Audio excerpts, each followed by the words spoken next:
I suddenly got nervous. Like, I was thinking, one of these days, someone's going to be like, you know, that guy, shut him down, don't let him in the country anymore. He's creeping on our queen. But I'm not going to stop. But anyway, it was a thought that fleeted through my mind. Yeah, all right. I mean, I have stories to tell you. What do you guys want to talk about? Story time? What? Yeah, don't yell at me. How did you coordinate that? Yeah, we have this new app for Gish, and which has been renamed by just cutting it in half. It used to be GishWhiz, and now it's just Gish. But the app shows you where all the other people on the app are, sort of, because the app sort of doesn't work too. And it's kind of amazing. Like, I opened up the app in Birmingham, Washington, and I was like, oh my God, there's a lot of creepy weirdos in my area that I didn't know about. So that's fun. It's fun to play with. It's really like cumbersome. You have to chat by country, which is basically an impossible way to communicate. And we have a fix for it. And I was like, don't fix it. Don't fix it yet. It's so fun that it's so annoying. So that's a little insight into my brain. Yep. I could tell you about my children, whom I miss, but that's boring.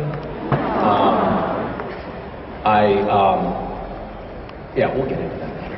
All right, I'm gonna let you guys ask me questions. Castiel, Dean, Thor, and Star-Lord. Wait, so I haven't seen it, so you're gonna, without spoiling it, do they try to out-macho one another? Star-Lord feels emasculated, basically, when Thor comes on board, because he's got a very okay, voice. So sort of like Dean when Castiel came on board. Yeah. So, between Castiel, Dean, Thor, and Star-Lord, who do you think would win in the voice-off? Well, so I don't know Star-Lord or Thor's voices, so it's hard for me to really weigh in with authority, but I would say Castiel. I definitely noticed that when I came on the show, all of a sudden Jensen's voice dropped a bit when he was playing the theme. And I think if you watch episodes of Supernatural, you'll see that the scenes that Castiel and Dean are in together, both voices drop a little bit because we're like getting competitive with each other. Dean's voice is definitely squeakier. Just saying. And by the way, I think Jared's getting in on it a little bit too. I've noticed that he's starting to drop his voice too. So it's either that or we've all hit puberty, which may be the case. And then there was Mark Shepard, of course, who, he really threw a monkey wrench into the works. His voice is maddeningly deep, and it's very hard to go below that.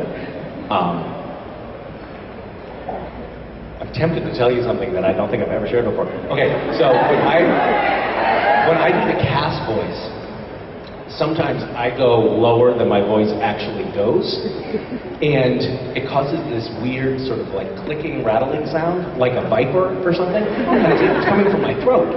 And the sound mixer on our show, this was like season 5, he's like, I don't know what to do, like, we're getting this weird interference. And so we bought new microphones. And it was still happening, and so he repatched his board, and it was still happening, and then he's like, fuck, it's just coming from your voice, Misha. You're doing weird shit. And so they in post sometimes, when my Viper sound comes out, they have to go in and like paint out in the sound files these little clips that come from my voice because it's unnatural what I'm doing for me. My natural voice, as you can hear, is quite squeaky. So when I do that, you asked for it, I'm just rambling. All right, I'll move on to another question. Yes. Cass. I don't know. I do wonder if he's ever going to get his turn behind the wheel. It'd be fun for me. You know, the show is kind of funny in terms of transportation because These guys are always on the most epic road trip ever. It's always like, all right, let's drive across the country. We're picking up something on the wire that's in South Dakota, so we got to get there. It's going to be a 2-day drive. If you're driving a 1960s classic car, you're not going to be driving 2 days and have it not break down. They need a Toyota Corolla or a Honda Civic or something like that, like a reliable car that gets good that they can drive these long hauls on. So it's very impractical. And then when Cass jumped into the fray and lost his wings, and now Cass needed a way to get around, Cass got a 1970s pimpmobile, the only other equally impractical car imaginable. And then when it didn't work out for him, he got this old beat-up pickup truck. It's like they're not thinking about the vehicles that they're driving at all, and I think that that's frustrating. It makes me not believe the show. You know?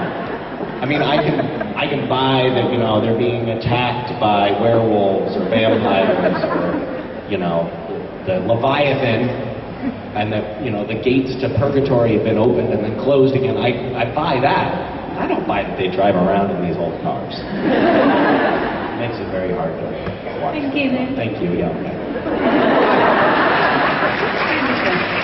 I was just wondering, when you got the script at the end of last season and you knew you were getting killed off, did you really know that you were going to come back this season, or did you really think that that was it? I did not know. So you really it was just a surprise to you as to us when you did come back? You know, when I first got on the show, I would read scripts very nervously. Every time I got a new script, I'd be like, oh, please, I hope they're not going to kill me. And then, you know, the first time that they killed me came up in the script, and I was like, oh, God, I knew it. And then 2 pages later, I was alive again, and I was like, oh, wait, okay. And so I've gone through that cycle a lot of times and become emotionally dead inside. But when I read that Cass was being killed at the end of season, whatever that was, 12, I didn't know. And I waited, I didn't want to be that guy that like calls down to the writers and says, hey, just out of curiosity, you know, I have a family, and so I just waited, and then a couple months after the first draft of the script came out, Bob Singer said, yeah, you're all right.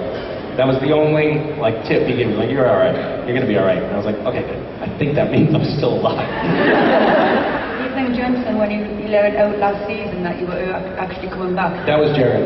Yeah. It's Jared, yeah. He's the tall one. Yeah. So did he know before you, or did you? No, we all knew at that point. And then he fucked up. Well, I'm glad you're still around. Thank you very much. Very sweet of you to say. Hello.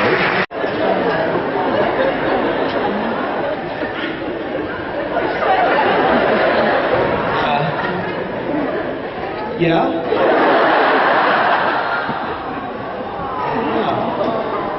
Yeah, it's a lot.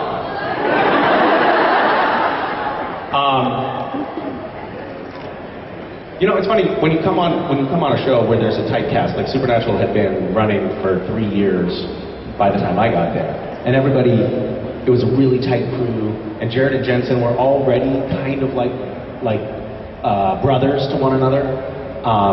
And when you come in and you're new into an environment like that, it's like being the new kid at school. You're trying to ingratiate yourself to people. You're trying to understand the hierarchies and, you know, who you don't want to get on the bad side of. And I, you know, I was like testing the waters. I kept reading the scripts thinking I was going to be killed. And then slowly over time, we have all just gelled and become more and more of a unit, and that goes for not just me, but most of the actors that you see here today. Like, we're all tight. We're all on text threads with, you know, all 10 of us or whatever, and over time, we've just gotten closer and closer. So I am definitely a third wheel, but I feel like we, that way it doesn't fall over. 2 wheels will tip over, but 3 wheels is a tripod effect and much more stable. No, I think we all complement each other well, and all have developed a really strong friendship. I have a kind of weird thing that I do, which is, it's not that weird actually, everybody should do it. Every year I write out my goals for the coming year. And then I use that as sort of a guide for myself as I'm trying to figure out what projects I want to do or what choices I want to make over the course of the year. And it's a very effective tool for being productive, but also staying focused on the things that you care about. And the year that I booked Supernatural, I found this a couple of years later, because I write my goals and then I sort of forget about them. And I came back and found my goal card from that year, and I had written, I am a series regular. One of my goals was I am a series regular on a TV show, and I make lifelong friendships with my castmates, which is a very, I think, strange thing to inject into that goal, but for some reason that's what I was feeling at that time, and I feel like that goal has 100% materialized. Yeah. So.